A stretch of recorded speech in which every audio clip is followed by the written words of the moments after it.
Mấy vị mình cùng ăn bún vịt sao. Ẩm thực phố Thân Ái xin kính chào quý vị. Hôm nay sẽ là món bún vịt sao, thì gồm có nửa con vịt đây quý vị, rửa sạch và ướp xong thì ẩm thực phố khìa thì có nước, tại vì mình ăn ít nên khìa 1/4 con vịt thôi. Và đây là chứng tỏ là đang đi chơi game, cái chảo nó quá khác quý vị ơi. Rồi sắc dưa leo, cho bún rau thơm vào và thêm cộng đó là 2 trái ớt. Hay mình ăn cay nhiều quý vị. Ở đây thịt khét thì bỏ, thịt nào ấy thì cắt ra và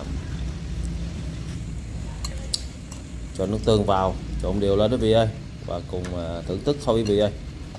Gọi là rất là cảm giác rất là đã quý vị ơi, thèm vịt khìa quý vị, ăn vô.